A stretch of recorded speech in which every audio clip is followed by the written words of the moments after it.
Olá pessoal, aqui quem está falando é o professor Simão, tudo bem com vocês? Muito bom!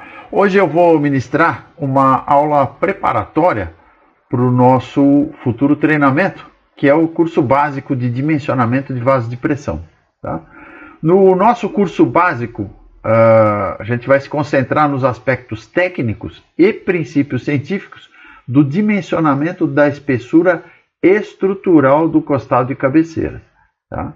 Porque a espessura estrutural é aquela que deve resistir aos esforços. Tá? Então, além da espessura estrutural, tem uma sobreespessura para corrosão e outros efeitos erosivos que eu vou comentar posteriormente. Tá? Então, turma, o objetivo dessa aula, né, é dar uma visão bem sintética e geral, tá?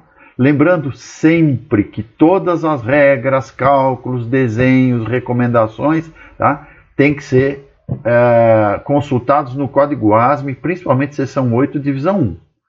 Tá? Então, às vezes até os alunos perguntam, mas o livro do professor Silvatelli está excelente livro, tá? Existem livros de profissionais brilhantes, tá? Cursos excelentes, apostilas, aulas da faculdade, maravilha, excelentes, tá?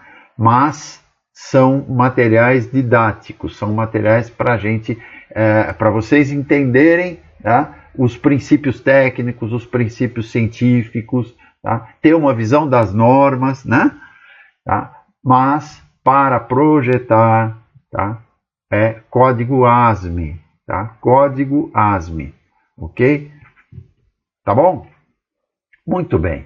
Então, vamos em frente. Vamos falar um pouquinho sobre os vasos de pressão, rapidamente. Os vasos de pressão são utilizados para armazenagem de gases, acumulação intermediária de líquidos e gases, tá? E processamento, né, desses fluidos.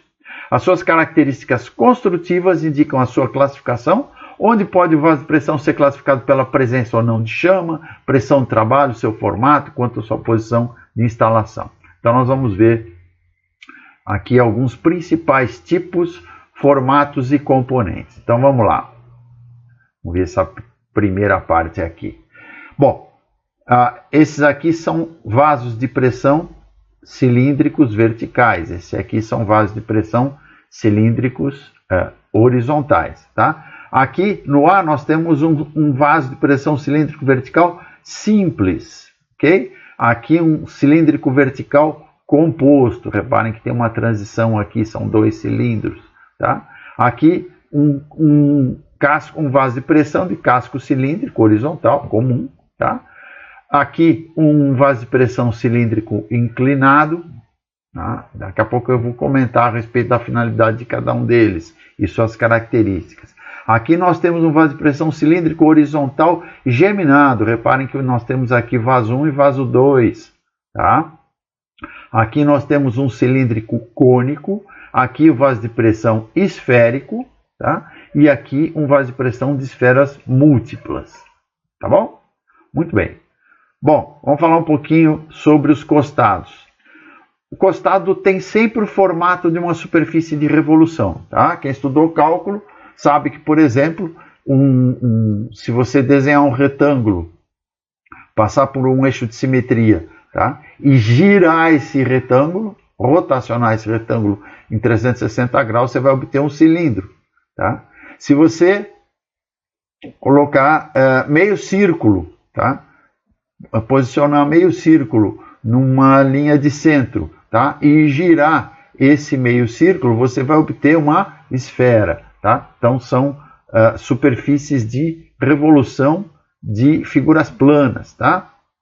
Predominam formatos cilíndricos, cônicos, esféricos ou combinação desses. Tá? Mais comuns são os vasos de pressão cilíndricos. Daqui a pouco a gente vai ver por quê. O vaso esférico, eu vou mostrar no curso, né? Nós vamos deduzir as fórmulas de cálculo de espessura, né? Vamos deduzir fórmulas de pressão máxima, pressão admissível. Tá? Eu vou mostrar para vocês matematicamente que o vaso esférico admite o dobro da pressão de um gás, né, do que um vaso cilíndrico. Tá? Mas tem alguns inconvenientes no vaso esférico, que nós vamos comentar daqui a pouco. Formato e posição, consequência da finalidade do serviço. Tá?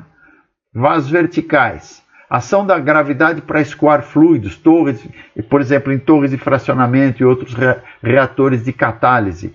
Tá? Os vasos verticais são mais caros que os horizontais, mas reduzem a área de ocupação, né? Porque são verticais. Os vasos horizontais são comumente usados em trocadores de calor e vasos de acumulação. O que são vasos de acumulação? São vasos de armazenamento, né? Às vezes chamado tanques de armazenamento pressurizados. Né? Os vasos inclinados são exceções, tá? A finalidade é escoamento por gravidade, tá? A maioria dos cascos, né, ou costados são cilíndricos por razões de economia. Tá? São fáceis de fabricar e transportar, atendem bem a maioria dos serviços. Tá? Os vasos de costados cilíndricos. Tá? Se houver diferença de vazão ao longo do comprimento, as seções terão dimensões diferentes. Serão necessárias seções de concordância. Eu vou mostrar o desenho para vocês. Tá? O critério de velocidade geral de escoamento, aproximadamente constante, é um requisito da maioria das reações químicas e transformações de processo. Tá? Então aqui nós estamos falando do aspecto do projeto de processo do vaso, né? Porque o vaso tem o projeto mecânico e o projeto de processo, né? Da engenharia de processo. Tá certo? Então o critério de velocidade geral de escoamento, aproximadamente constante, é um requisito da maioria das reações químicas e transformações de processo. Tá? Vou falar um pouquinho sobre o vaso de pressão esféricos. Eles têm melhor relação resistência a peso, tá? São mais caros e difíceis de fabricar. Tá? Geralmente são fabricados através de gomos, né? Um traçado complicado de caldeiraria, né, de produção difícil, equipamento caro, tá? Ocupam muito espaço, tá? Raramente podem ser transportados montados, ou seja, tem que ser montados em campo, né? E justificam-se economicamente apenas para vasos de grandes dimensões e altas pressões. Tá? O vaso de esferas múltiplas, aquele vaso esquisito que eu mostrei para vocês lá em cima, é raramente utilizado. Tá? Quais são as dimensões principais dos vasos de pressão? O diâmetro interno e o comprimento entre tangentes. Tá? Esse comprimento entre tangentes somente em vasos cilíndricos, horizontais ou verticais. Tá? Nos vasos verticais, a linha de tangência inferior é geralmente tomada como plano de referência para as cotas verticais. Então, vocês têm sistemas de orientação, tá? Em termos circulares, tá? Através da marcação em graus, a partir de um ângulo chamado, a partir da linha zero. Tá? E tem a linha de tangência, que é tomada para as dimensões para a cotagem vertical. Tá? Vamos falar um pouquinho de tampos ou cabeceiras. Tá? Os tampos ou cabeceiras são as peças de fechamento dos cascos, né? Ou costados, como a gente chama. Tá? Então vamos ver alguns tipos aqui. Olha aqui. Nós temos a cabeceira elíptica, tá? A cabeceira torisférica, também chamada de elipse falsa, tá? Porque aqui tem uma concordância toroidal. Quem conhece geometria sabe que é o formato de um toroide. Tá? Então, aqui tem dois raios de concordância, né? Tá? Da coroa esférica e da toroide, ó, o RC e o RK. Tá? E tem a cabeceira hemisférica ou semisférica. Tá? Ok? Tá? Então aqui, ó, aqui estão os gomos, por exemplo, que eu mencionei, tá? Que utilizam-se também para fabricar os vasos esféricos.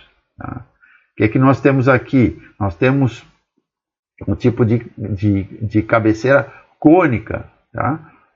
Onde tem aqui está mostrando a concordância toroidal. Tá? Aqui nós temos a calota esférica, que é essa aqui, ó. Tá? Que vai soldada, né? Muitas vezes ela pode ser soldada numa flange que pode ser montada para fazer o quê, pessoal? para remover, né? Para poder retirar essa tampa aqui, que é parafusada através da flange, tá? Para poder fazer, utilizar como porta de visita, né? Para poder entrar no vaso para diversas finalidades de manutenção, reparos, etc. Tá? Falar sobre a cabeceira elíptica. Obviamente, forma de elipse, com relação de semi-eixos 2:1, né? Raio-altura. Quase sempre tem a mesma espessura do costado, pois quase sempre tem a mesma resistência à pressão interna que o casco de mesmo diâmetro. Tá? Turma, isso é uma visão bastante geral, tá? Para vocês compreenderem isso, vocês têm que fazer um treinamento muito mais completo que esse, estudar a norma, etc. Tá? Então tá aqui a cabeceira elíptica, tá? Aqui está a cabeceira toriesférica, né? Porque ela ela tem uma componente toroidal, tá? E aqui a hemisférica, né? Tá? Aqui a calota, os gomos que eu mostrei, tá? Aqui nós temos a linha de tangência, tá? Aqui, ó, linha de tangência aqui, ó, tá? Essa aqui, ok. Vamos falar um pouquinho sobre as cabeceiras torisféricas. Calota central esférica, raio RC, tá? Aqui, ó, tá? Seção toroidal de concordância RK, tá aqui, ó, tá? Maior resistência, ela tem maior resistência quanto maior o RK, tá?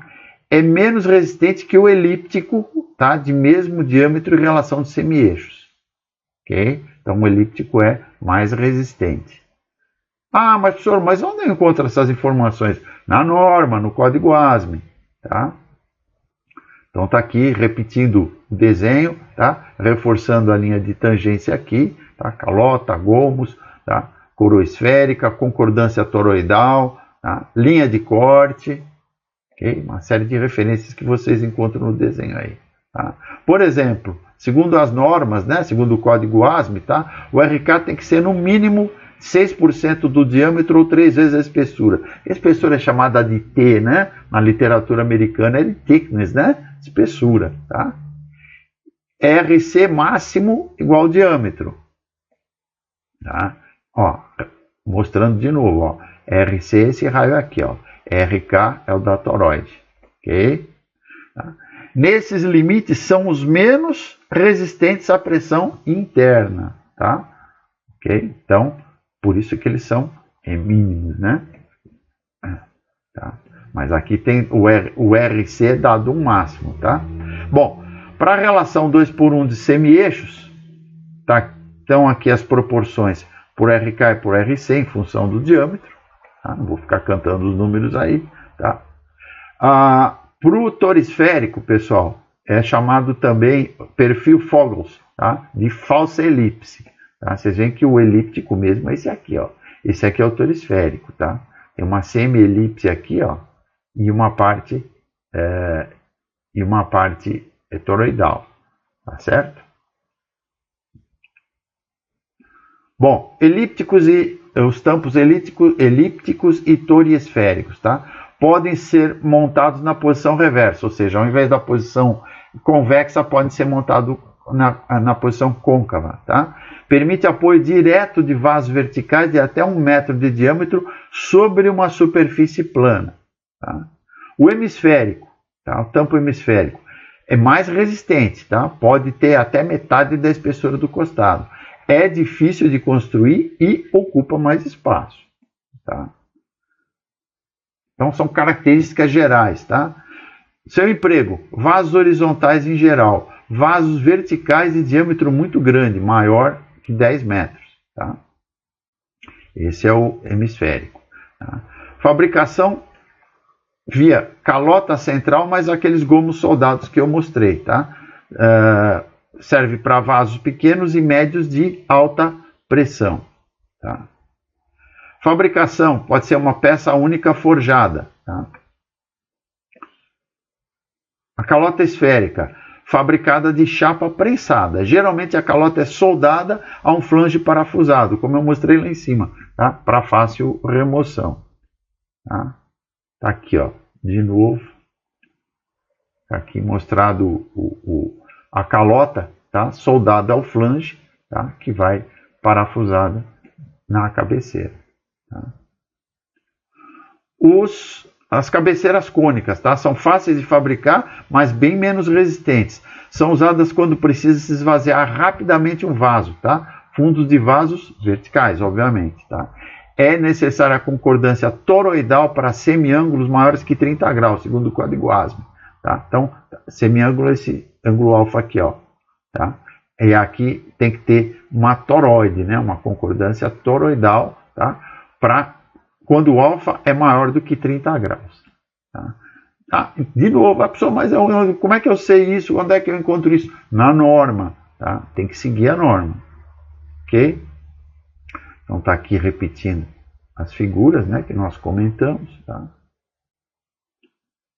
Bom, é comum os tampos, né, ou cabeceiras, serem soldados a uma certa distância da linha de tangência. É obrigatória a saia cilíndrica para tampos, né, ou cabeceiras cuja espessura seja maior que a dos cascos. Tá? Então, precisa de uma saia cilíndrica, né, de uma transição, tá? Quando a espessura é maior do que o costado. Tá? Tampos planos, vamos dar uma olhada nos tampos planos. Olha só, esses tampos A e B são não removíveis, tá? Para baixa pressão. Tá? Ok? Vocês estão vendo, então, soldados aqui, tem detalhes dimensionais, né? Tá? E tem um flange cego, tá? Esse C aqui, ó, tem um flange cego, tá? Parafusado aqui, ó, tá? Que é removível, né? Então, são tampos, né? São cabeceiras planas, vamos dizer assim. Tá? Outros tipos aqui. Esse tipo D, removível pela retirada de um anel rosqueado. Então, você tem um tampo, tá? Que é fixado através de um anel rosqueado. Tá? Então, ele é removível. Tá? E esses tipos E, F e G aqui, ó, são peças forjadas, super resistentes, tá? Não removíveis, tá? Indicadas para trabalhos a alta pressão, né? Operação a alta pressão. Tá? Alguns aspectos econômicos dos vasos. No Brasil, utiliza-se muito a cabeceira toroidal, aquela da falsa elipse. Tá? As cabeceiras elípticas são de difícil produção no Brasil, tá? Mas são produzidas em larga escala no exterior. Aí depende de cada parque industrial. Tá? Isso é indústria de base, indústria pesada, geralmente, que produz, né? Caldeiraria pesada. Tá? Os tampos planos são econômicos para diâmetros de até 1 metro. Okay? Então, vasos pequenos, tá? Principalmente em tampos removíveis, tá? Como é esse o caso aqui do anel rosqueado, tá? E do flange aqui, ó. Tá?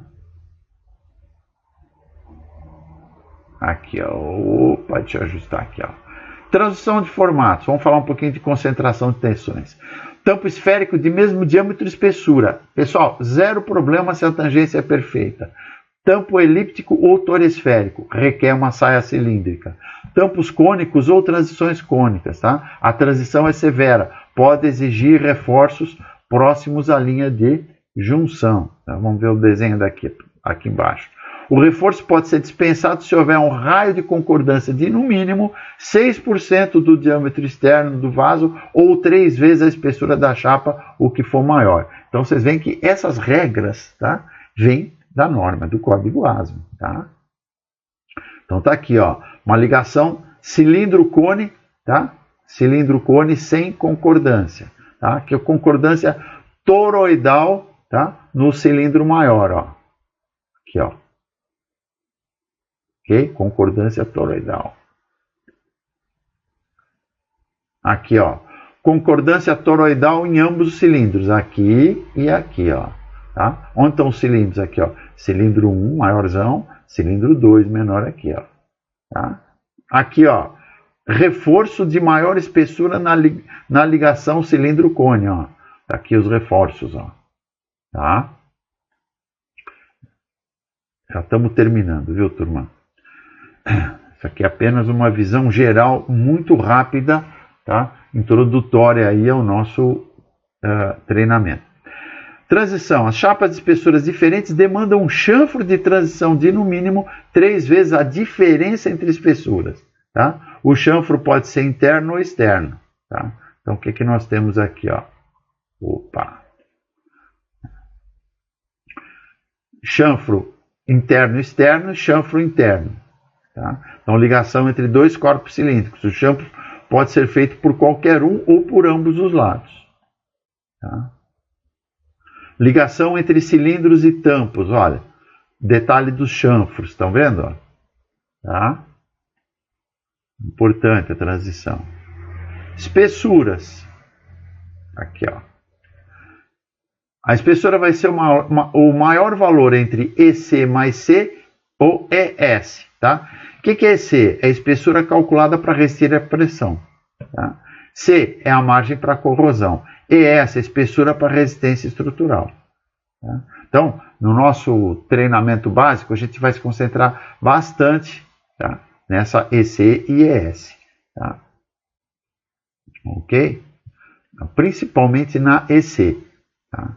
Porque, olha só, o vaso, seja qual for o tipo, ele tem que resistir à pressão, o casco, as cabeceiras têm que resistir à pressão, os componentes têm que resistir à pressão. Existe o berço que suporta o vaso de pressão horizontal, por exemplo, as pernas de esfera que suportam as esferas. Então, tem toda uma estrutura, outras estruturas, além do costado e da cabeceira.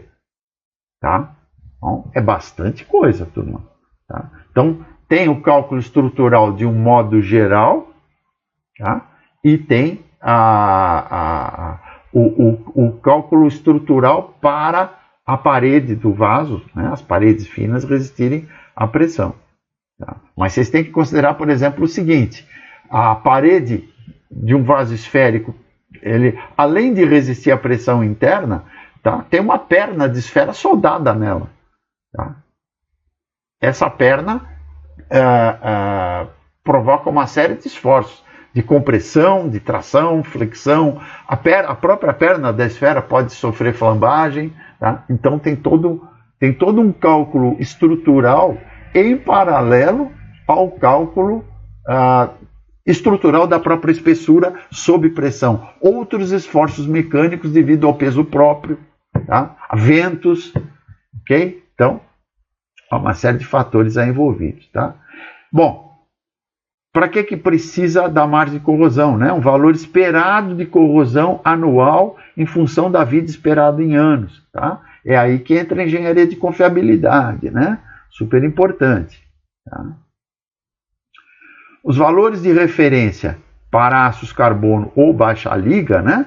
Se não for possível estimar a taxa anual, né? de vida, né? Tá?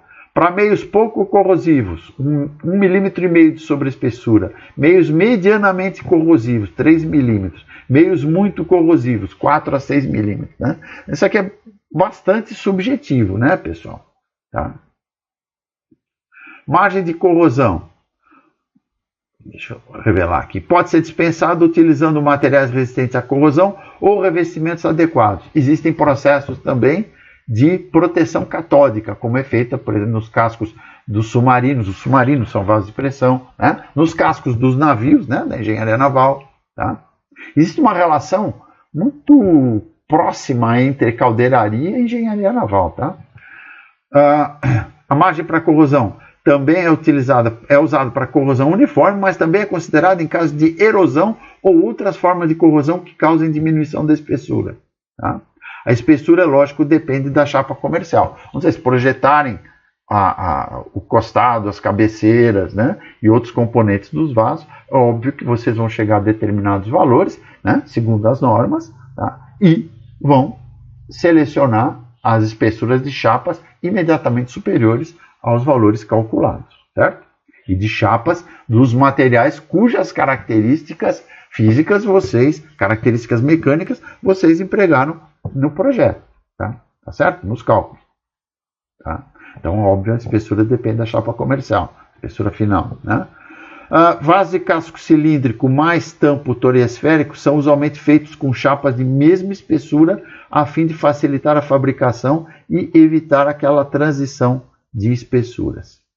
Tá bom, turma? Bom, pessoal, eu espero que tenha conseguido atingir o meu objetivo de dar uma visão geral para vocês, tá? Para fazer um pequeno preparo, tá? Deixá-los aí ligados, né, em vasos de pressão para vocês poderem assistir o nosso curso, tá? Nós temos o curso básico e futuramente nós vamos lançar um curso de projeto completo de um vaso de pressão cilíndrico horizontal, tá?